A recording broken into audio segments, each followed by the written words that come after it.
Welcome to Leadership and Life Chat with your hosts, me, Becky Ames. And me, Mark Curtis. In each episode, we'll be illustrating how success in leadership is inextricably linked with success in life. Whether it's leadership in business, society, family or friends, we're all leaders. Using our experiences and a range of expert guests, we'll share secrets to boosting your health, wealth and self. So let's get on with the show.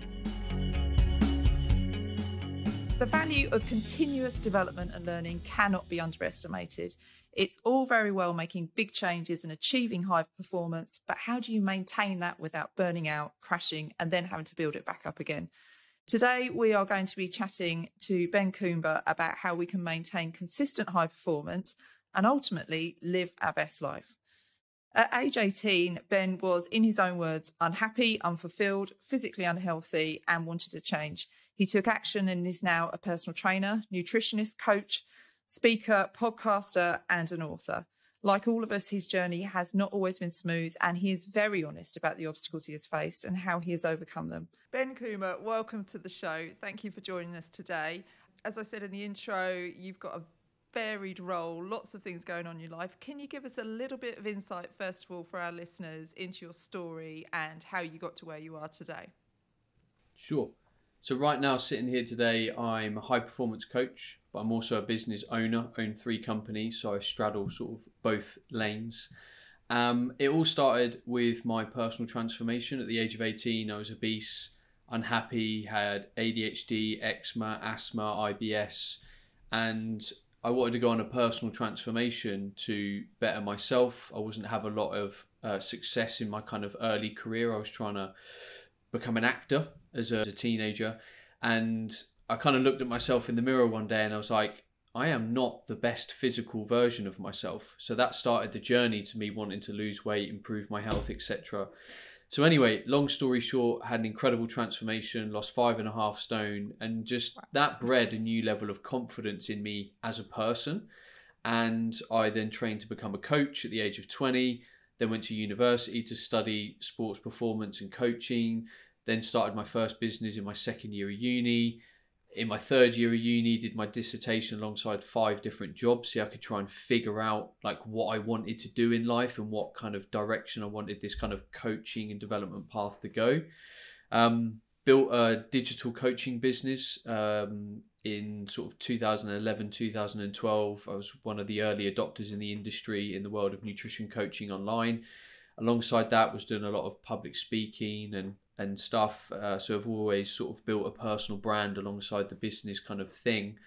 And that's kind of just fueled this journey of what I would describe as personal development, which has underpinned everything that I've done. I've tried to develop myself on a personal level to always be a high performer and then translate that into my clients. And then I think that's very important in the business world as well, because for me as an entrepreneur, I want to get the best out of myself. Like I don't want to work 12-hour days. I want to work 6, 7, 8-hour days, being productive, being on point, being focused, and having balance in all areas of my life. So that's been the mission to date.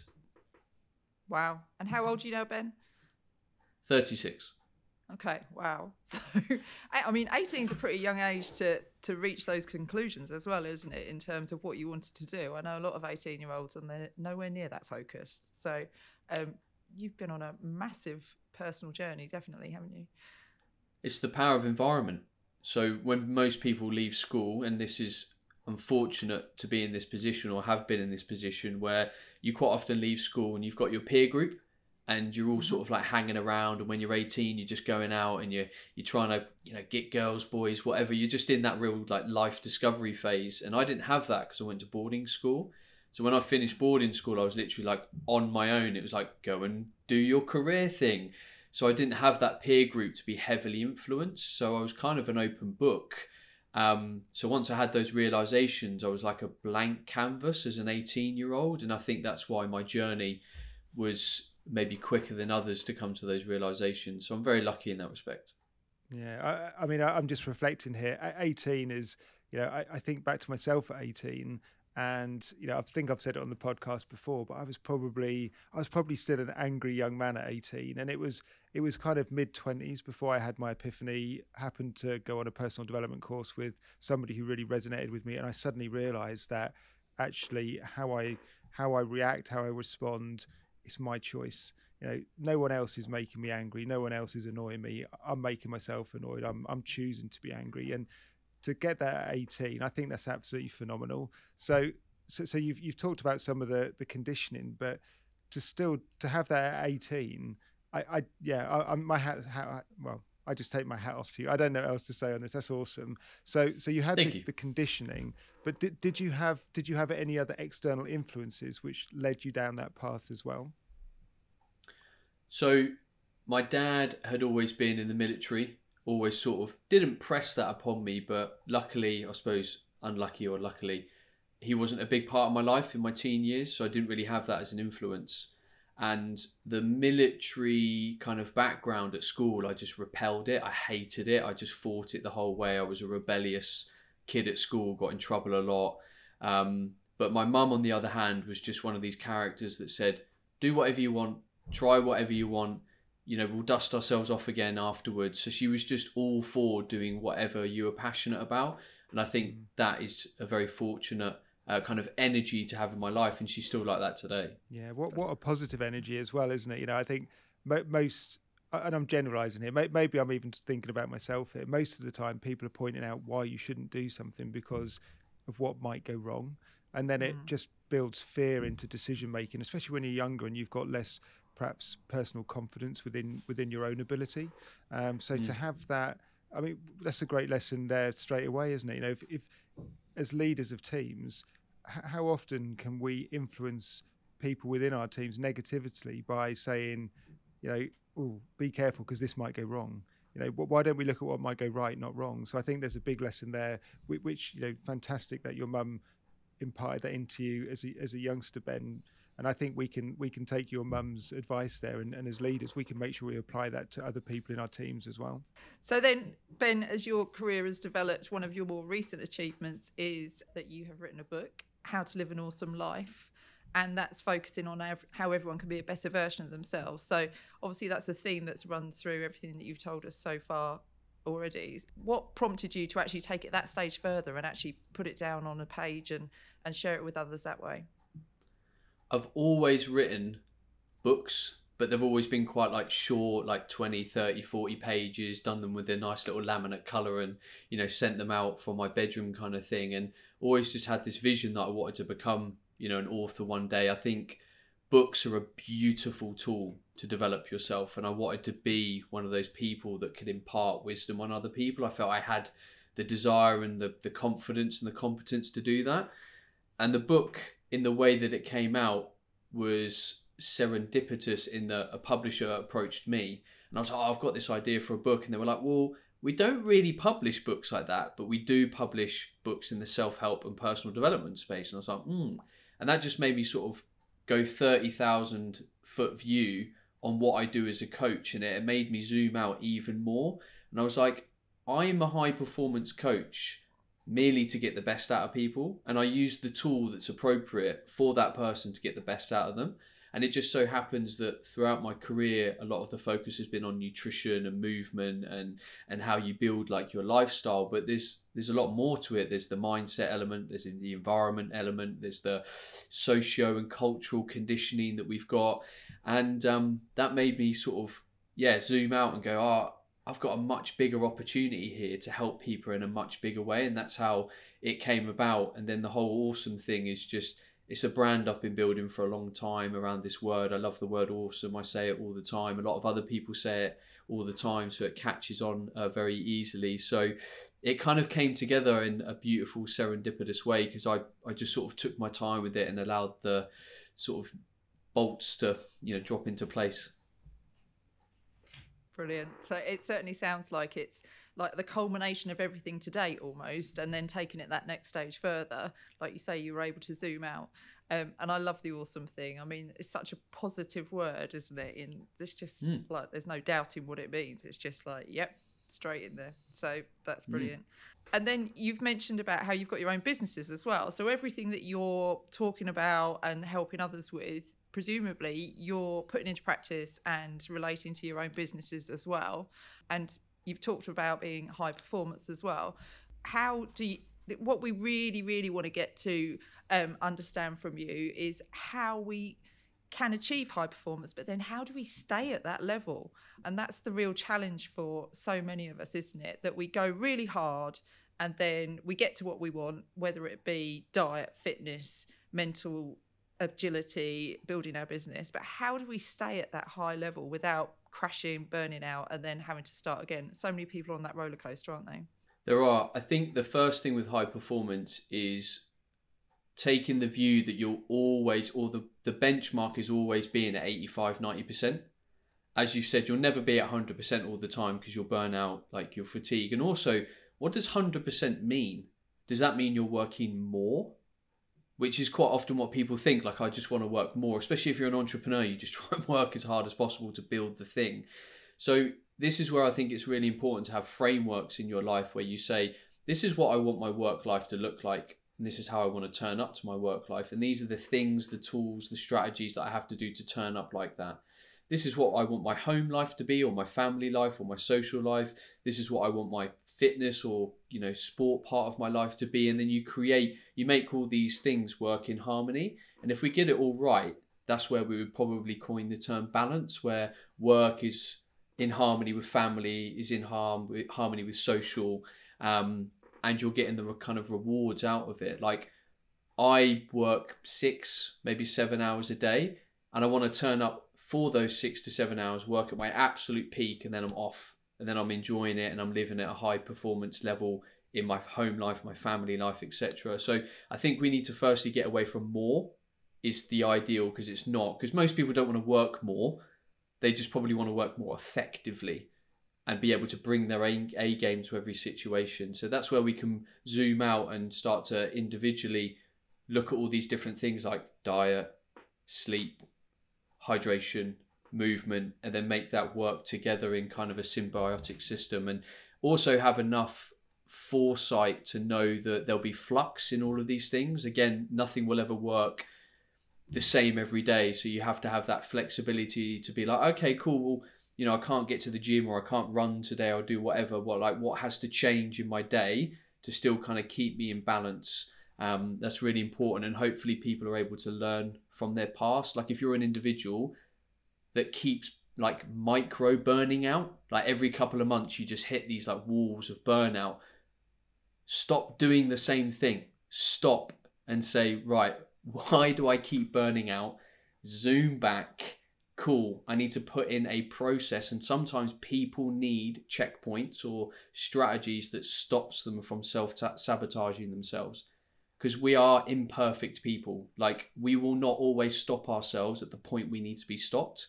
So sometimes you need that checkpoint. Like, with an entrepreneur for work, you might say to your wife or your husband, come and knock on my office door and drag me out at 5 p.m. because I will keep working if I'm into something. And sometimes you do need that physical thing to actually kind of protect yourself on a wider view.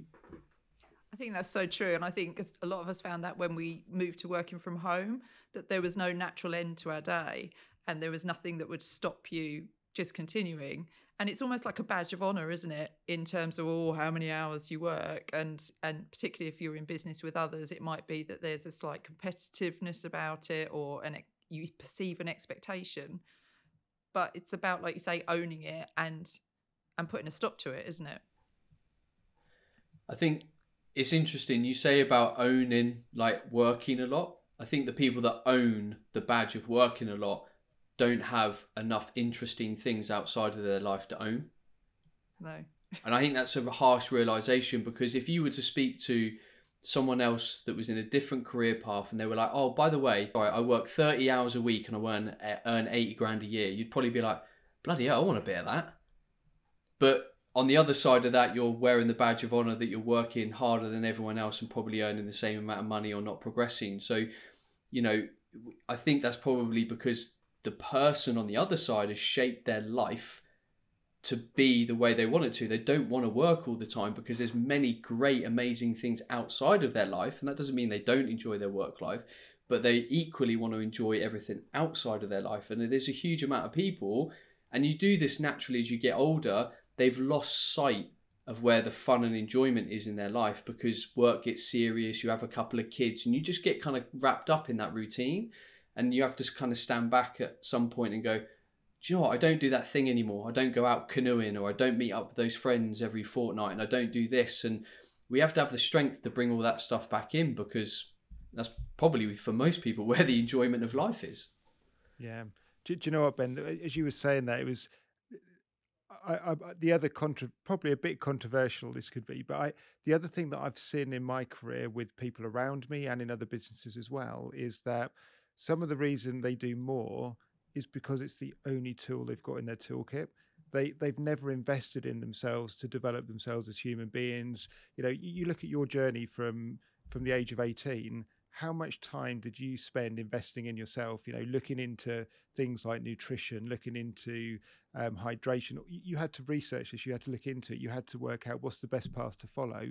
And I've had conversations with people in the past about, well, you know, if we were a professional football team, we wouldn't allow, you know, other members of our team to operate in the way which we do in, say, our business, for example. And they're not interested in those conversations because maybe it's closed-mindedness as well. People are not prepared to open their minds enough to look at the holistic solutions, as you were saying. It's like, well, blunt instrument, let's just do more. It's just their go-to position in the toolkit as well. So if any of that, and you're nodding your head, I'm glad to see you nodding your head. So how, if you come across clients like that, do you just say, right, I'm not gonna deal with people like that, or how are you able to kind of open their mind up to that it's much more holistic and much wider than just grunt? So before I come back to that question, you made me think of something, and I'm going to be very vulnerable here, and I've never shared this story before. When you talk about working more, for some people it is easier to work more because they feel good at it. They feel that they can do it. So when I had kids and they were young, I didn't feel that I was as good as being a dad with young kids as I was at work. So I felt this draw and this emotion to work more because I was better at that than being a dad. And I had to get uncomfortable with not knowing how to be a dad and be like, well, how do I do this dad thing? How do I develop myself as a really playful person and interact with something that's 2 years old compared to, you know, doing something on the other side? So I get, and I can see this through especially male figures in my life in the past, where male figures have just worked. And, you know, when they've been in the home environment, they've really struggled because they're not a very good kind of parent emotionally, but they haven't chosen to lean into that uncomfortableness and go, this is a new phase of my life. I need to develop new skills. I need to lean into this uncomfortableness. I need to be vulnerable. I need to work with my partner on this. And because otherwise you'll move further and further away than where you probably want to be. And I get how people get caught up in that work more because it's known, it's safe, they can do it. It is some kind of cultural and societal badge of honor, but it doesn't mean it's correct.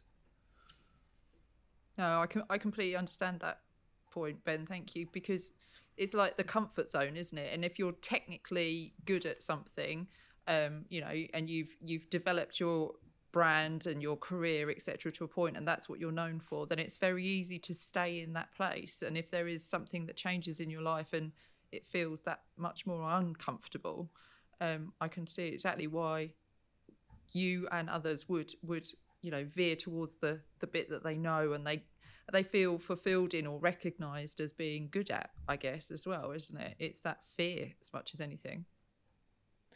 Definitely. And unfortunately, in us as humans, we have this kind of programming that if we become important and valued at something, then we lean into that even more. It speaks to our ego. So if we have like a prominent position at work and we feel valued and important, you'll lean into that. It's like, oh, work needs me. These people need me. And you keep getting drawn into that environment because you feel that draw. It satisfies your ego. And that can be a lot more comfortable and known compared to, you know, what's happening at home or what's happening with your family or whatever, which ultimately is the most important thing. Because if that was gone, you'd be very, very unhappy, compared to if something, went at work, you'd be short-term unhappy, but it wouldn't lead to long-term unhappiness because you'd figure it out and do something else. Yeah, it's interesting, isn't it? Because then, like, this is such a great conversation. I'm loving this. It's one of the things that we've talked about in our business at times is what kind of role models do we as partners set? Because we're the drumbeat of the firm. People look at the partners as, well, this is how I have to operate if I want to achieve that level. So we become reluctant role models. It's a bit like Premier League footballers who say, I'm not a role model. Well, de facto, you are a role model because people look up to you. And it's almost like, without understanding someone's backstory, as you were saying there, they may be really leaning into work because it's where their comfort zone sits and they feel good about themselves. It helps with their self-esteem. But there's colleagues who are looking at them going, oh, wow, I've got to be like that if I want to progress in this business and if I want to get to that senior level. So inadvertently, the comfort they're creating for themselves is potentially creating real discomfort for other people in the business because they are looking at them as a role model and this is how I should be operating. Yeah, it's tough because context is important. Like when I was in my 20s, I wouldn't behave like I did in my 20s, like I am now in my 30s. Different phase of life, different responsibilities. And there is always going to be an element of hard work and time under tension at periods in your career when you've got to dig in. But you've got to kind of recognize that and still kind of have this element of balance. So when I was in my 20s, I worked really hard. I grafted at my career, but equally, I took a lot of very intense time off. So I would have like 6 holidays a year where I'd almost like mega decompress, where I'd go away and just switch everything else off. And that would help me like really reset. So I still kind of recognize that. And yes, it's a kind of a different way to go about it, but there'll always be that there. Like when you're young in your career, you do have to work hard if you want to get somewhere. Like end of. There's no real shortcut there. No. And I think it's also about, comes back to owning it, isn't it? Be honest with yourself and others about why you do things the way you do things. So you said you had 6 holidays a year, so you went hard, and then you made sure you had that time where you could decompress. And I think if people see bits of that in isolation, they're not seeing, that there's no context, is there? It's exactly what you said. But you have to own it, basically. This is my choice. This is how I'm choosing it to be. And whether it works for you or not, you need to make your own choices. Particularly, we have these conversations with people in our business about this isn't how it has to be. You can do it your way. It's interesting. Context, I think, is often lost in the workplace, and I've only found this as I've became more of kind of a CEO in my business, that when I was sort of younger, the job role was a lot different in my job. So like coaching, being out there, sort of, I'll call it in the field rather than kind of at home. And I found I could work longer doing that kind of stuff. But I found when I became a business owner and I was running a team and I was making a lot of decisions every day, like 6 hours of being on Zoom meetings, making decisions, doing strategic calls, all that kind of stuff. Like I'm exhausted. Like I'm ready to go. And I think when you're at the lower levels of your career and you're doing more like functional, doing things, reactive based tasks, they are a lot less mentally fatiguing. And I don't think people higher up in business are often good at communicating and being able to explain, like, no, actually being in a meeting making decisions all day is mentally absolutely exhausting. Really exhausting. Like Monday and Tuesday this week, I've been on Zoom all day, and I'm so thankful for today because I had more like emails to catch up on and this interview to do and stuff. And I'm like, already I'm mentally far more refreshed from the day. So sometimes I think it is our job to kind of almost paint that picture, because people lower down in a business might look up and be like, Jesus, like, why do you need an extended lunch break? And I'm like, because that meeting was 2.5 hours long and I'm absolutely mentally, I'm just kaput, like I've got nothing left. Yeah. I think there can be, some people don't value, like you say, the mental fatigue of that kind of thing either, do they? So if someone was doing a physical job, they think, oh, it must be very tiring. And it is about valuing what we do, how we do it, and like you say, explaining it to others, painting that picture of what it really does involve, rather than, just hiding it and clocking up the hours regardless. But I'm completely with you. Yeah, the mental stuff is far more draining than the physical. Yeah, and Glenda, my wife, she was like, I always say, I feel really exhausted at the end of the day, and she very often says, yeah, it must be very tiring talking to people all day, Mark. Yeah. But it's that she's doing it in jest, but it's true, isn't it? Because when you're at a senior level in a business, listening is so important, and whilst we're talking, we are having to actively listen. Otherwise, it would be very difficult to do our roles. And active listening is really hard work, isn't it? There's going to be loads of people writing in onto the show saying, "Poor old Mark, I know that. I get that after this." But it is listening. Listening is exhausting, isn't it? If you do it properly. Yeah. It is for me. I'm listening to you. I'm listening to me. Yeah. Exhausting.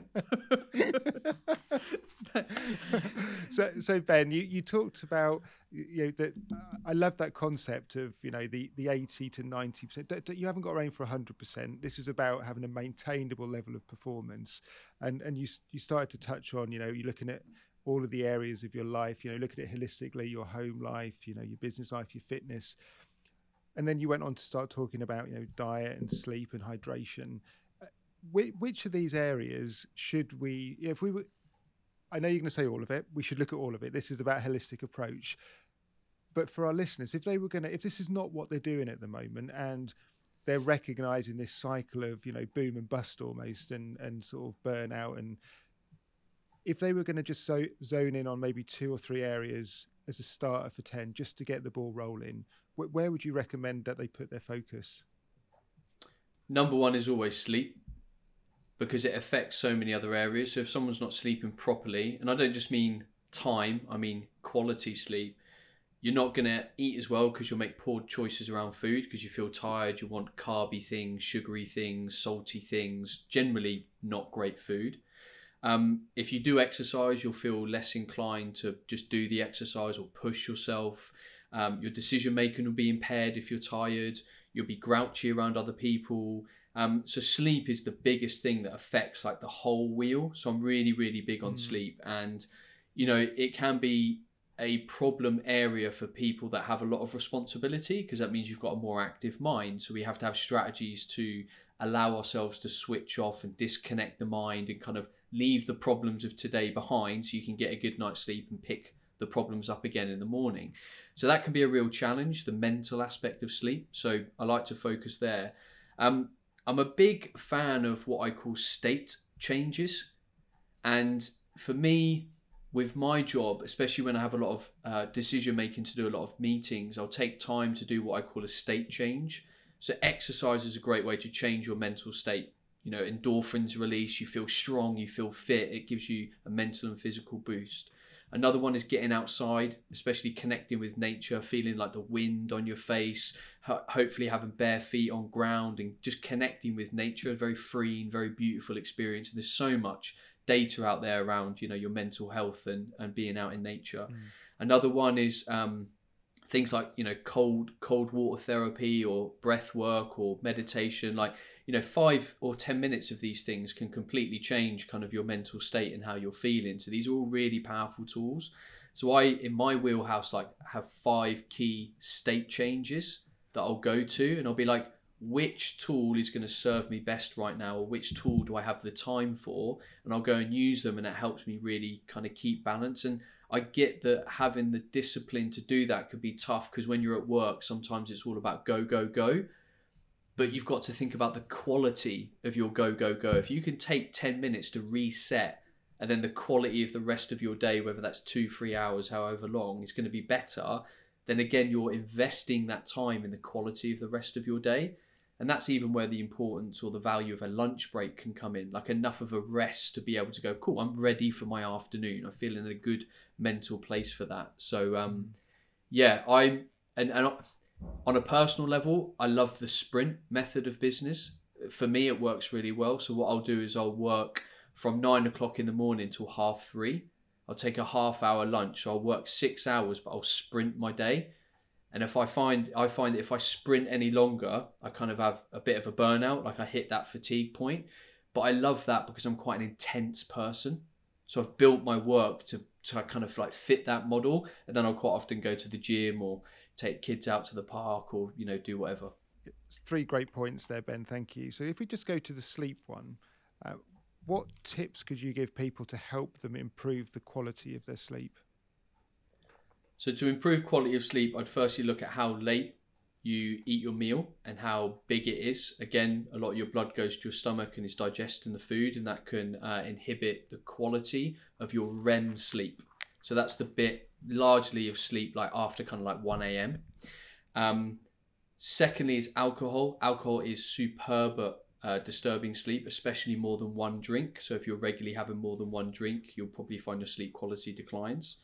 Quite often the level of balance in your daily life I find that if someone's very stressed, very busy, always pushing, the quality of their sleep is poor because their anxiety is higher, so their cortisol levels are higher, so there's disrupted sleep. So those are the three simplest practical things that I could offer people. The fourth thing I would add on top is you having a healthy mental approach to your work and working on your anxiety around elements of your life is very important, because anxiety will keep people up late at night and will keep people awake when they wake up in the middle of the night. So it's really important to nail that. And then the last thing is simply prioritizing it. When people prioritize their sleep, they generally get a better night's sleep because they really value it. So for me, it's really important in my life. I try to get in bed by like between 9 and 9:30. I don't really like to be asleep later than 9:45 because I also really value getting up early in the morning. I love being up before my kids. I love having that time, you know, an hour or so for me where I can have a coffee. It's nice and quiet. You know, I can do a bit of something. And that's really valuable for me. So you'd be amazed at how much a better night's sleep you'd get if you really valued it and prioritized it. Yeah, and you know, you can see how people can fall into a vicious circle here, can't you? Which is, you know, they're working harder, which means they're working later. They get home late. They don't have dinner till 7, 8, 9 o'clock at night. They're then like, oh, I need to unwind here. So then they crack open the bottle of wine, and before you know it, they go to bed at midnight. They've had a couple of glasses of wine. They've ate their dinner at 9 o'clock. And they've got to be up again at 6 o'clock to do the commute back in the next morning. And you can see how that can just run away with people, can't it? But as you say, if you just consciously bring this stuff back and say, right, okay, how do I become more effective at what I do? Right, I'm leaving the office at 5:30 tonight, so I can have my dinner by 6:30, and then I'm not going to have the glass of wine with the evening meal. So just a couple of small changes, and that vicious circle suddenly starts to move into a virtuous circle, doesn't it? And then you're feeling better, you're more productive at work. You don't need to work as long, and you can see how you could just this sleep thing. You could start to just shift it back in your favor again. If people struggle to sort of tune into their sleep and how they're feeling as well, this is where sometimes the gadgets can help. So I have an Aura ring, thought getting one for absolutely ages, but once I got an Aura ring, I was like, oh, actually I really like this. And what it does is it shows me the patterns with how some of these small things that we might do of just eating a bit later or eating a bit too big or having a glass of wine, you wake up the next day and you'll look at your biomarkers of like whether it's your heart rate variability of your blood oxygen levels. You're like, oh, actually, yeah, so I can see now. And especially if you're someone that exercises, you know, you might have gone to bed a bit late, had a big meal, had a glass of wine, but you've woken up the next day, and with an Aura ring, you have what is called a readiness score. So you're like, oh, my readiness is only at 69. And if you were planning to go to the gym that day and really beat yourself up, you might pay for that in the next day or two by your body being pushed back. And this is what we have to have the strength and the foresight for being high performers, is we have to have the foresight that if I do this now, if I push myself really hard, there's got to be a point where I back off. The body has to be able to have space to recover. It's like being ill. You get an illness, your body needs space to recover. So you need to go off work or just work a bit less, sit on the sofa a bit more. So if people are getting those boom and bust cycles, and this can even happen on a weekly basis, you work really hard Monday to Friday and you just spend Saturday, Sunday and recovering. Like, where's the quality of life in that? Like, you want to enjoy your weekends, right? Be able to go out and have the energy and feel motivated and be present with your family. And if you work too hard in the week, you might not even do that on a Saturday and a Sunday. And it's not a great place to be. Yeah, that lag, I think that lag is what maybe people maybe failed to recognize what you're talking about. And I certainly did for several years. And just, an example I can think of for myself, Saturday night, we'd go out with friends, we'd have a few beers. Sunday morning, I'd do a 50, 60 mile cycle ride with a group of friends. And Monday, I would feel absolutely awful. It'd be Wednesday before I started to feel more like my old self again, because clearly I didn't have what did you call it, an aura ring, or any biomarkers at all on anything. So I was clearly going into a fairly hard cycle ride in an unprepared state because of having a few beers on the Saturday night. And then my body it allowed me to do the cycle ride and keep up with the group and everything. But by the Monday, it was just going, need a break here, Mark, and it kind of, it was just checking out. Just when I needed to start my working week off, my body was checking out on me. But this is where we need, I think, sometimes to be forced. So an example for me is I don't work Wednesday morning. Now, one of the reasons is I do that is it stops the momentum of my week, because I can very easily drop into that entrepreneur habit of just working hard, and as long as you feel good, you feel like you're invincible, and then that attrition on the Thursday starts to come in and you start to get a bit tired, and you get tired easier on meetings and stuff. So I put that in, and what that does is it allows my week to be a pretty high performance week, because I'm working 4.5 days. The momentum's good throughout the whole week, and I almost force myself to stop. And sometimes we need that. Sometimes you just have to have something even in the diary. It's like booking an exercise class. You might hate going to the gym, but if you book an exercise class, you'll go to the gym and then you feel better for it. So that's another way that you can almost force yourself to do a good thing that your future self will thank you for. Ben, tell us about this Aura ring, just to give us an idea of what it is. Is it another gadget? Yeah, so it just tracks your sleep. It's an American company. So it's literally company. a ring? Yeah, a ring tracks your sleep, tracks your heart rate variability, your heart rate, your body temperature, and your blood oxygen. And then it uses those variables to kind of give you a readiness score and a sleep score. But again, if you're trying to improve your health, for people that like numbers and stats to kind of back up what they're doing, then it can be a good way to be like, oh, I've made these changes, and look, I'm now getting REM sleep of 2 hours rather than 30 minutes. So that can be really helpful. I thought getting a ring because I'm really big on intuition. I like people to listen to their body. I want people to be in tune and know how to manage their physiological and psychological state. But sometimes when you're looking at high performance, having these extra details and these gadgets add a new dimension to you really dialing in the small things. Yeah. So anyone who, perhaps isn't as disciplined as they could be, but really buys into data and numbers and things like that, that's an alternative way, isn't it, to maybe kickstart some of these good habits? Because if they see some improvement in the numbers, they'll stick at it, where 100%. Mindset perhaps wasn't enough for them. So it's about finding or recognizing what will work for you, isn't it, and trying different things. But I hadn't heard of those before. I mean, obviously we've all heard of smartwatches, etc., and I guess it's not dissimilar in terms of principle, but just a different way, probably more accurate. I don't know. I think you should get one, Becky. Yeah. Do you think? Maybe. Don't know what he's telling me there. So it's interesting, isn't it, Ben? Because everything you were describing there, it kind of flies completely in the face of the old-fashioned 9-to-5 job, doesn't it? 9 to 5 makes very little sense in the context of what you're putting forward as how you achieve high performance. It just doesn't. They're not compatible, really, are they? It's tough. Context is really important. The type of jobs people do, how individuals perform. Some work environments have to work certain ways. There's expectation that certain environments are built, or people are open certain hours and stuff. So it's very tough. I'm fortunate. I'm the business owner. I get to call the shots. I get to control my kind of life.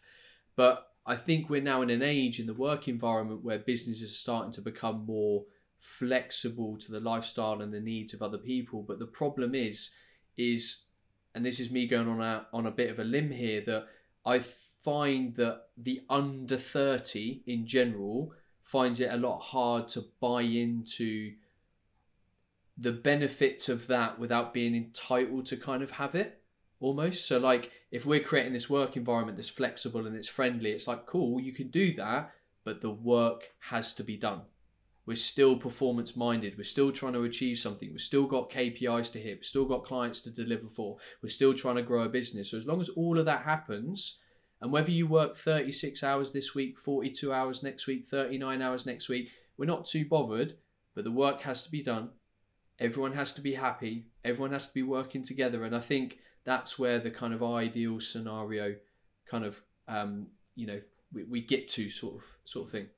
Yeah, I think I know what you mean. Sometimes it feels like the scales aren't quite in balance in terms of wanting to have the flexibility and being able to structure your work life in the way that you want to, but we still need to get the work done. And I think we see that, don't we, Mark, in many ways with our clients and sometimes in our own business as well, that there is that imbalance there in terms of how do you reconcile both those things. Yeah, absolutely. And Ben, another area which we've talked about performance and high performance. One of the areas I know that you're big on as well is the quality downtime, not just in a sleep sense, but you talk very much around the impact that dopamine has on our systems, on our body, and how it can drive us. And do you want to just maybe talk around that a bit? Because I know when we spoke about it pre-recording, that it was fascinating what you had to say on that. So I think the modern work environment is very stimulating. There's a lot of technological stuff. There's meetings, there's emails, there's social media, there's pings, there's red lights. There's so much going on. And I think downtime for a lot of people doesn't include hard periods where there's like none of that stuff. And what I mean by that is if our downtime is still us scrolling on Facebook, still getting 100 different messages and like the brain's still having to work, I don't think you'll ever truly switch off. So I'm a big fan of putting my phone on airplane mode. And for me, I know that my phone can't even ping or vibrate or anything. And that's a very freeing feeling. I might only do that for like an hour or two, but that's enough for my brain to be like, that is one less thing for you not to have to worry about.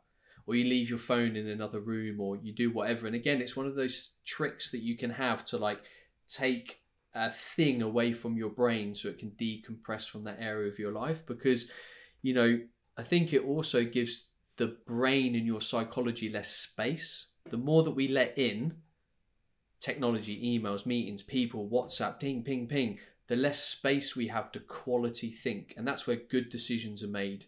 That's where we have better mental clarity, where we have better mental health on an ongoing basis because our brains are given that time to think.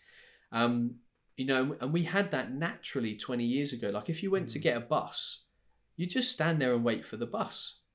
But now we wait for the bus and get 80 different messages put into our brain through social media or WhatsApping mates or whatever. So actually, there's not even these micro moments in a lot of people's days where the brain just gets to rest. Like how many employees have their lunch while scrolling Facebook? I'm like, that's not a mental rest. Get outside, breathe, like just disconnect. Yeah, definitely. Do you know, when you were saying that, it made me think, actually, I can't remember what the book was called. I think it was called something like The Joy of Happiness, which was written by a guy who I think he might have been a monk at some point. I can't remember. Anyway, I will put it in the show notes. But one of the things, it was very much around meditation and the value of meditation. But one of the things he said in the book is next time you're in, and it was the example you gave of waiting for a bus. He said, next time you're in a supermarket queue and there's 3 people in front of you, instead of getting irritated and frustrated that you're in a queue, or you could open brackets, playing with your phone, just do some breathing exercises for those while you're waiting for those 3 people in front of you to go. So if we're using kind of like, just doing some breathing meditation, just observing our breathing, it can really bring us down a notch or two. We don't have to feel impatient about being in the queue. We can actually just enjoy the joy of being in the queue. So we can get decompression, even if it's for 30 seconds. We can have like micro hits of decompression all the day rather than micro hits of dopamine because we happen to look onto Instagram or Facebook while we're in the queue. So there's so many little things we can all do just to kind of build it into our days, can't we? Definitely. And again, I'm just the same as everyone else. My brain is addicted to it in many ways, and it's about putting those blocks in place where you almost have a rule, like, okay, I'm about to do this, so no phone, or I'm about to do this, so and again, you create those boundaries for yourself to protect yourself, because we are humans living in a very different age. Like we didn't, our DNA didn't grow up into this environment. It's very different. So we have to have these checkpoints to keep us safe. Yeah, definitely. And it's like in the evening, I'm with you on the phone. We always switch our phones off, but if you ever forget to put them on silent, and soon as one dings, there's two things that happen for me. Firstly, when it dings, I feel my shoulders like lift up. I'm like, oh, I go into some stress response when I hear my phone ding. But the second thing is then it's like, I'm not going to go and look at it. And then the other little voice on the other shoulder says, you ought to go and look at it, Mark. It might be something really, really important. So then I'm having this little argument with myself, and it's like, oh, God, well, I might as well go and look at it now because I've already disturbed myself. And then you look at it, and then before you know it, you're on the perpetual scroll through something else again. So like, it's so easy, isn't it? This stuff is so highly addictive. It is scary. And again, that's the importance of the hard rule. My phone is off, or I'm doing this thing. And Nir Eyal talks about this in his book, Indistractable. I had him on my podcast a couple of years ago. And I was like, Nir, how do we get away from the addictiveness of social media? It's like, you have to have a reason not to be using it. It's as simple as that. You have to say, no phone because I'm sitting down and watching a film with my wife, or no phone because I'm out playing with the kids, or no phone. Because as soon as you make that rule and that pact with yourself, and you separate yourself from the environment you don't want to be in, then the chances are you'll do it, because unfortunately all these things are very addictive to our brain. Yeah, there certainly needs to be a compelling reason, doesn't there, for us to then realise there's a benefit. And I guess what we'd say to people is try this stuff. And if you don't ever try it, then you're never going to make any progress, are you? You really need to. But what's really important in this conversation, because there'll be people listening to this podcast going, okay, I get it, I hear what they're saying, but sometimes there's not that many interesting things outside of work. So actually, working a little bit and doing your emails at 8 o'clock at night is interesting to the person that has nothing better to do. And again, when you age, you lose sight of your hobbies. Like maybe you had to stop playing rugby because you hurt your shoulder or whatever, and then you had to stop doing this, and then all of a sudden, those things that you used to rely on for balance and downtime are gone. Yeah. But you need to say, well, I need that back in my life again. Okay, cool. I can't play rugby, but could I play badminton? Or could I do something else? Or so sometimes it's about building new environments to be that other interesting area of our life, because otherwise you will work because there's literally nothing else to do. Like you don't know what to do with yourself. Yeah. And we've at home, we've definitely made some changes. So Scrabble has become, this probably shows how old I am. We've started playing Scrabble of an evening. But then the tech does come in occasionally, because Glenda will be, that's not a real word, Mark. And I'm like, check it on the computer then. So we occasionally, the tech has to come in to make sure I don't sneak some words in which aren't even in the dictionary. But then you're using it to your benefit, aren't you? And you're in control of it. Good point. Nothing good or bad in life. It's how it's used. Yeah. Exactly. Yeah. Fair point, Becky. Yeah. I think, like you say, none of it's bad. It's just if it becomes a negative, then we've got to regain control, haven't we? And we didn't have all these distractions 20 years ago, probably not even 10 really. And we've allowed them to become so important to us. I mean, who'd have thought that we wouldn't be able to leave the house without a phone in our hand? It's just a random thing if you think about it, isn't it? But yeah, I once drove to Birmingham when I was 17, just past my test, to go to a concert at the Birmingham NEC, and I didn't have a mobile phone in sight because they didn't exist. Where now, if I had to drive to Birmingham, which, for the benefit of the listeners who are not in the UK, is probably, I don't know, 150-mile drive for me from home. I wouldn't dream of doing a 300-mile round trip without having a phone in the car. In fact, if I forgot it and I was 20 miles up the road, I'd probably start having some minor panic about it. It's just we've got so used to them, haven't we? It's, strange. Within what, 30, I've been in a 30-year time span, things have changed drastically on that front, haven't they? And just, I suppose, to add a little bit of context around like mobile phones and social media. I don't think any of us are saying sitting on Facebook for an hour is a bad thing. You know, if you're connecting with friends and family, you're enjoying it, you know, whatever, then just do it. But when you're sat there going, well, I'm not actually having as much fun as I want to in my downtime. Like, I feel mentally fatigued, like, or I'm not getting anything out of it. I'm just doing it because it's there.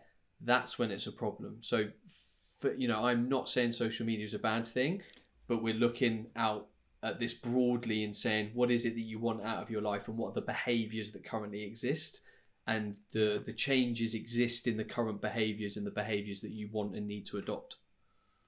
Yeah. So Ben, with your clients, do you see differences? Do you see distinct differences in different generations in terms of the challenges they have around high performance, or are there a lot of common threads? You know, we hear a lot about, you know, Generation X, Y, and Z, and, you know, do you see that, or what do you see in your working life, I guess, is the real question I'm trying to ask. Yeah. So with the process of change, I find that in general, older people tend to be more resistant to change, but once they've got it, it will stick, and they value the hard work as long as they see the reward. In general, a younger person will be more open to change, especially from an influential figure, because they've grown up in the age of social media and seeing what influence in theory looks like to them. But they find it a lot harder to do the graft and actually put in the 3, 6, 9 months of work to get the result. And they give up a lot easier because the social media's kind of programmed us a bit to kind of think that things happen really quickly. And, you know, we've seen people just blow up online or get things, and we've seen the highlights. So I think that's just like one thing that sticks out for me in terms of sort of the younger and older generations. Yeah, it's that instant gratification, isn't it, that they're after? And I think how old do I sound? Them youngsters. Them kids. But no, I think we certainly, we see that as well in terms of resistance to change. But once the generally older people who have got there, that they will stick with it, and for the longer term. So there's hope for us yet, Mark? There is, yeah, but it reminds me, it's that whole thing about it's the journey, not the destination, isn't it? You know, and I think, you know, the most of the satisfaction in everything you read around this, whether it be, you know, Olympic champions, most of them feel pretty unfulfilled after they've won a gold medal, because it's like there's nothing afterwards. No. But it's all of the journey, the training, all of the getting up, you know, putting the hard yards in. When they look back, very often they reflect that's the bit which gave them the, you know, the self-esteem, the self-fulfillment, not actually getting the gold medal at the end of it. And I think, you know, so maybe sort of thinking back to the younger generation, it's just trying to get them to really value the journey and not just the destination, because if it's all about the instant gratification and the destination, it potentially leaves them very unfulfilled. Definitely. And so much of the beauty of what we all want is in the long game. Like, you're not going to improve your sleep quality in a week. It's probably going to take a lot longer. If you want to lose weight, you're not going to do it in a couple of weeks. It's going to take a couple of months. Like, all these things need skin in the game.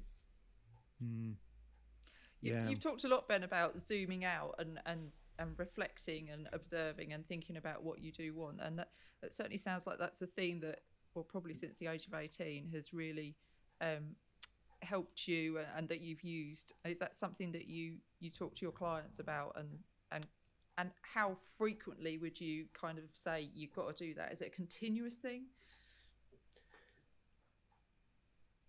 So I really value silence. And I think silence is where you get an opportunity to just reset and reflect and think, oh, how was today? How was this week? How was work? How was my relationship? And I think the way many of us have built our lives, we don't get enough silence. We don't get enough checkpoints to go, how am I feeling here? Oh, hang on, I'm angry. Why am I angry? Is it related to work, my relationship? So I think this is where our conversation around social media and tech and it being in every moment of our lives, it steals the moments of silence from us, where we can just have a moment to go, I'm actually quite angry. Why is that?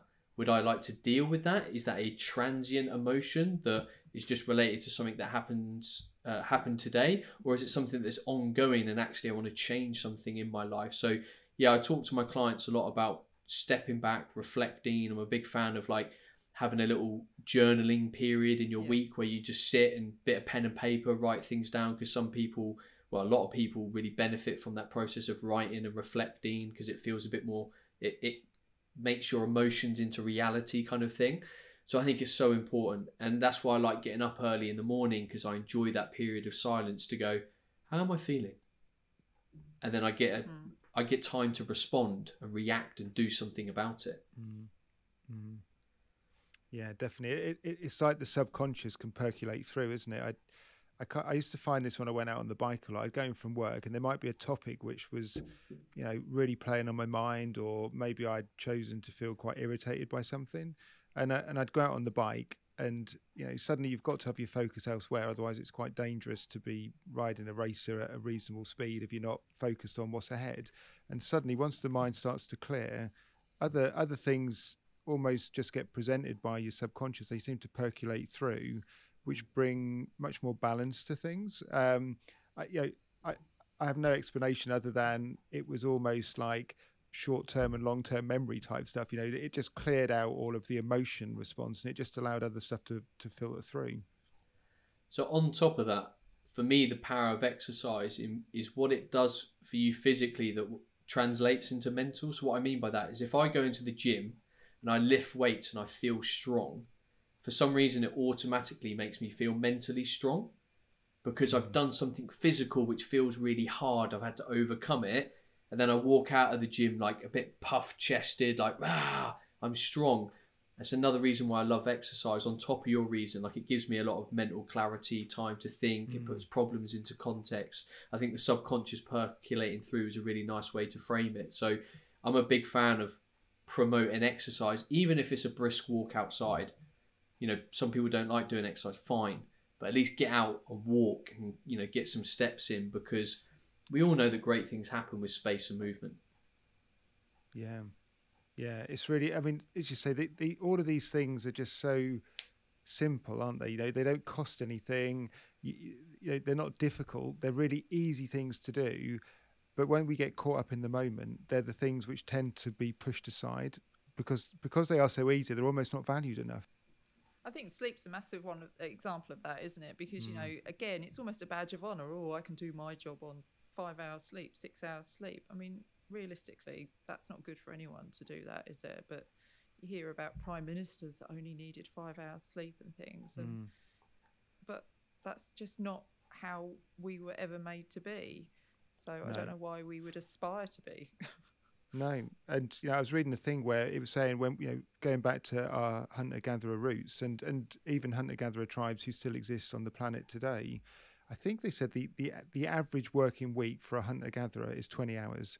They work for 20 hours a week. The rest of the week is spent around the campfires, telling stories, laughing, interacting socially with the group. And you think, almost, how far have we come away from that? And some of the things you're talking about, Ben, they're going for a walk, doing some exercise, that's almost, you could look at it, that's almost replicating some of the things which is hardwired into us from our ancestry as well. Definitely. All things that they would have done to keep their day and body and mind in balance. But today we have to think about it because we're caught in these modern day cycles and patterns and just our way of life, whereas that was just normal for them, and our physiology responded well because it was our natural environment. Yeah. So really, it's almost getting back to that in a modern environment. How do we get back closer to maybe where evolution has kind of built us as a species to be? So, really interesting when you start looking at it like that, isn't it? How modern, almost, I guess you could say it was almost the Industrial Revolution completely changed in a very short space of time what evolution has spent 2 million years when we first perhaps stood on two legs, getting to that point, and within 300 years it's like evolution could not cope with that. So we've now got to take control of it and say, okay, what can we do in the modern environment to replicate some of the stuff that evolution just hasn't caught up with yet? This is where I think having like I'll call it a healthy life toolkit is really important, because when you're not sure what you're about to do, and you want to do something like productive or beneficial or fun, if you're not 100% sure and you don't have a plan, that's when you might sort of sit in front of the TV for 10 minutes or go on Facebook for 10 minutes. But 10 minutes turns into 30 minutes, 40 minutes, 50 minutes. And sometimes having that rule of like, I finished work, and I'm going to go straight out for a walk. I'm going to go straight out for a bike ride. I've made the decision to do this straight away because I know that if I go and do this thing, I'm going to feel better. I'm going to be better. It's going to help me long term. So being really clear on what your goals are, why you want to do it is really important, because otherwise, as soon as you let in that 50-50, do I want to do this, or I'll just sit down, have a cup of tea and watch the telly, like you've lost that hour probably because you didn't make the decision to go and do it because you didn't have a plan. Yeah. So it's almost take the decision out of it, isn't it? Because if you've got the discipline and it's in your diary, say, and you're doing it, there's no decision to be made. It's just you need to do it. And this is a big trap that executives get caught in, is that they get so mentally fatigued during their day because they're doing a lot of heavy decision making, planning, strategizing. They think, oh God, I need to sit down, and then it's like, I want to take my mind off the day, so I turn off the telly, and then you have a glass of wine, and then all of a sudden the 6 to 10 p.m. at night just becomes telly, food, wine, because they didn't have a plan. So because you're mentally fatigued at the end of your day, you need to know that. And you need to know what tool is going to make you feel better outside of food, alcohol, telly. And that's where you go, right, as soon as I finish work, I'm going out on the bike. As soon as I finish work, I'm going to meet so-and-so friend. As soon as I finish, I'm going to go and do this. It's about having that plan, because otherwise you know what's going to happen. Like you take lessons from like past behaviour and outcomes. That's really powerful, isn't it? Because you're mentally fatigued. You're not capable of, I'm taking it to an extreme, but you're not really capable of making decisions. So you've got to have done it beforehand. You've got to have set it out, had a plan, like you say, and then get on with it. I think it's like some people that say the only way I'll go for a run is if I've got my trainers like at the end of my bed, all of my gym gear's there or whatever, and I get up and I just okay, I'm going to put my running shoes on, go and have a coffee, get out the door. Because otherwise you let in that decision making. You're like, oh, am I tired? Maybe I just want to sit down. Sometimes that's how things get done. Yeah, and I know James, who used to co-present the podcast. He said a similar thing once, which is if he wanted to go out for a run in the mornings, and James was a big runner, still is a big runner actually. One of the things he would do is he would put his alarm clock over the other side of the room, because he couldn't just roll over in bed and switch it off. Then he had to get out of bed to get to his alarm clock. Once he's out of bed, happy days, running kit on, out the door. So that was a little hack he used to use to kind of just motivate himself, because he had to physically get out of bed anyway. So it's just little tricks, isn't it, as you say. The other thing, as we were talking there, Ben, I was thinking, and I fall into this trap myself sometimes around the planning in the evenings and the weekends.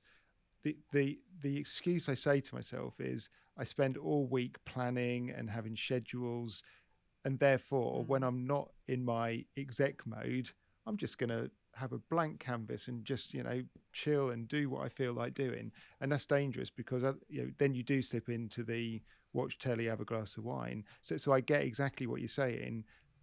I can also see how people fall into that, because they just use the excuse, which is, I've been scheduling all week. I don't want to be scheduled when I'm outside of working hours. But I think you've proven the case there of why it's dangerous to do that. So if that's a problem, and I do this, I would do your other scheduling when you're doing your other scheduling. So rather than separating them, make them part of the same period. So I'm the same, like if I sit down on a Friday night and the wife's like, oh, we've got to do the food shop. I'm like, So quite often I'll do it in a lunch break with her when I'm like in that mode. So I don't ruin like almost like my downtime mode. So even like the weekend, I might take 10 minutes on a Thursday afternoon when I'm in that mode to think about the weekend and then plan, because then you can really like kind of disconnect. Yeah. And it's not about filling every moment with an activity, is it? And having, you see some family timetables and they're absolutely rammed, aren't they, with it one activity to the next. It's about controlling being in control of your time and how you use it, but also making sure you've got all those aspects that you've been talking about in that plan somewhere. And like you say, nothing's bad. It's just making sure we're managing it, I guess. I suppose you could pin the whole conversation on happiness. Yeah. In that if you're unhappy with something, change it. Like, and if you're not, then it doesn't need to change. If you're happy that you go home, you sit down, you have dinner, you have a glass of wine, you do all that, and you're happy, then carry on. But when you're frustrated, but you have to step back. Yeah. You have to step back to assess whether you're happy. Don't just go with it because that's just what you're always doing. Yeah. So when we're recording this podcast, it's 3:15 on a Friday. I'm now going to send Glenda an appointment. We're going to have a glass of wine at 6:30 till 7, and then we're going to play Scrabble from 7 till 8 tonight. She's going to hate you. Poor Glenda, honestly, I do feel for her. Ben, it's been absolutely fascinating. We could talk to you for such a long time. We really could. Thank you so much. There's lots of things we'll take away from this, and I'm sure our listeners will as well. As we do with all of our guests, we did ask you if you could have a think in advance about 3 books or podcasts or films, etc., that you would recommend to our listeners.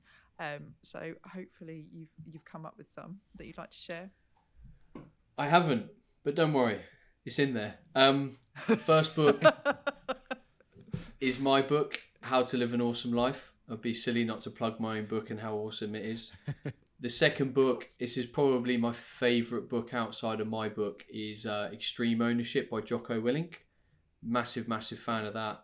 And I really like the Knowledge Project podcast, which is all about how to make better decisions and learning from people's like life patterns and trajectories. I think that's a really good podcast as well, that I listen to quite a lot. Excellent. Thank you.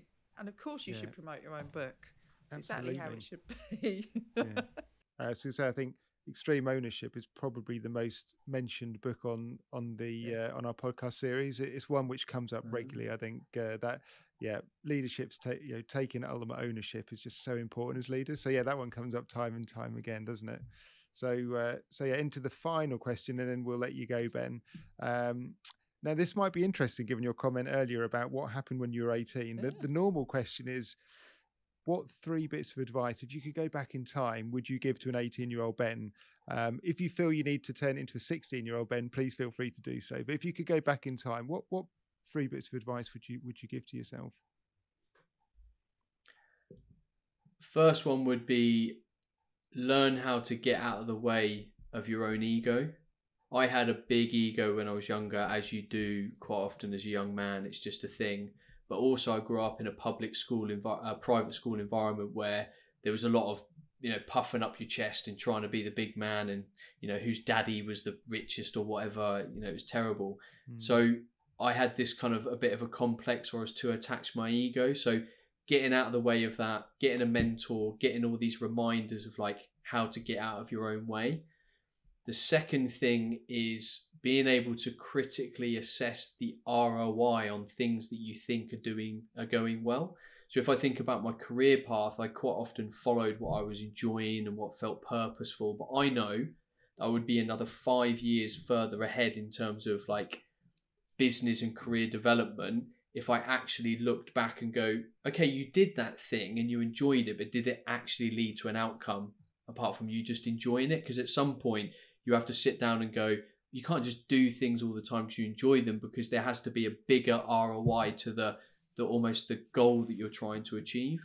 And this is where, as I've got older, I've kind of really understood where the role of like strategy comes into your business and your personal life by doing things that are always working towards what you've said is the bigger goal. And then the third thing is respect your health even more than you thought you did. When I was 34 in the pandemic, I got long COVID. Now I'm a healthy man. I've always looked after myself. I ate well, but I got long COVID and suffered for 14 months. And then at the age of 36, I've had to go on to testosterone replacement therapy. Now, I didn't think I would ever be in that position, but that's because I pushed my body too hard. I didn't respect my health. I took it for granted when I was 20 because I was just pushing all the time. And I got into my 30s and my body broke. And I'd like to be able to go back to my younger self and go, you will not be as invincible as you think you are. So just, learn how to take a bit of perspective on that.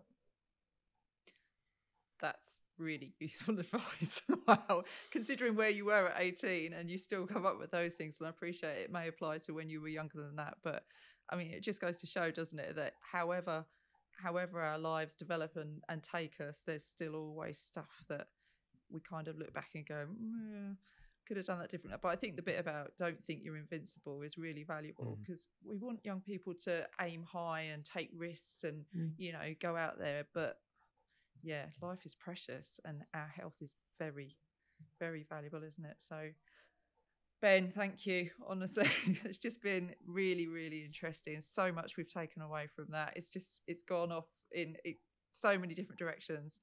And I know our listeners will have got massive value out of that. So thank you so much for your time. Really appreciate it. Good luck with the book and wherever you go next. Awesome. Thank you very much. It's been a pleasure. So if you'd like to reach out to Ben in any way, his contact details will be in the show notes. Mark, so much we could talk about here, but we need to find 3 key takeaways for us that we're going to leave our listeners with. So what was your first one? Yeah, thanks, Becky. I mean, I think, Ben, we're all on the same wavelength here, aren't we? That was fantastic. I really enjoyed that conversation. The first thing I took away, which was his definition around high performance, and basically saying that don't aim for 100%. 100% is just unachievable. You're going to almost set yourself up to fail, and that's going to lead to burnout. So aim, I think he said 80 to 85%, set that as your high performance target. And I thought, I really like that point. And it almost comes back to our 80-20 principle we talk about a lot as well, doesn't it? Which is, maybe it is that, you get the 80% by focusing on the 20. So that high performance at 80 to 85%, let's just set our boundaries slightly different, and that may help to get maintainable high performance. Yeah. And it's that consistency, isn't it? Rather than hitting your peak and then crashing again. So completely agree. Really great point there from Ben. Thank you. My takeaway, real key takeaway that came through there continuously throughout our chat with Ben was about zooming back, having those checkpoints to really consciously look at where you are, how you're living your life. Are you happy with how it is? Because if you are, great. If you're not, do something about it. But don't just drift through, accept this is how it is. And, like he said, as we get older, often we forget about the fun stuff because we're tired and we just never get around to that stuff. Make sure that if you are sitting watching the TV on the sofa, that's actually where you want to be, and you're not just doing it because you're lacking other things that maybe you should bring back into your life or reintroduce. So, really powerful for me about checking in with yourself, having those checkpoints and making sure we're not self-sabotaging, as he said. Yeah, I think that's a great point as well. And how often do we actually do that? I think sometimes we're so busy, in inverted commas, we don't actually give ourselves the space to do it. And Ben talked a lot about how you create space as well, didn't he? And I think, that silence was one of them. And just giving yourself that space to really listen to yourself and your body is so important. Yeah, absolutely. So our third one, Mark? Yeah, third one. When we were talking to Ben about sort of 3 ways to really make these improvements to yourself, the number one thing he said was sleep. And it gets a lot of press coverage as well. Sleep is talked about a lot now, isn't it, in terms of how it affects like longevity as well. Lack of sleep has really detrimental impacts on our bodies for disease as well. It's not just about performance. So it's a really, really important area. And Ben was saying, okay, so 2 or 3 things you can do really simply to improve your sleep patterns is just the timing of when you eat your last meal in the evening. So you're not eating late at night. You're not drinking alcohol in the evenings, because both of those things are seriously going to disrupt your quality sleep. You might get the quantity, but you're not going to get the quality. And I think the third one, wasn't it, about looking at the anxiety levels you've had during the day. So if they're high, perhaps doing something before you go to bed rather than trying to fight your way through it, because that's going to be counterproductive. So I think really to bring home the importance of sleep, and that was a massive point for me again. Yeah, me too. I think it is. He really brought that home, didn't he? And he does this stuff. He's such a great example of how if you put these things into action, it works. So, thanks, Mark. That's it for today. Thank you for listening. If you don't already, please follow us on your chosen platform. Rating us 5 stars on Apple or Spotify really helps people find us. You can find links to all the things we mentioned in today's episode in the show notes, as I said earlier, including how to contact Ben and links to our website and to our sponsors, Larkin Gowan, Chartered Accountants and Business Advisors, who we couldn't do this without them. Thank you to them. Check out how their team of experts might be able to help you and your business. We will be back next week. In the meantime, be kind to yourself and boost your health, wealth and self.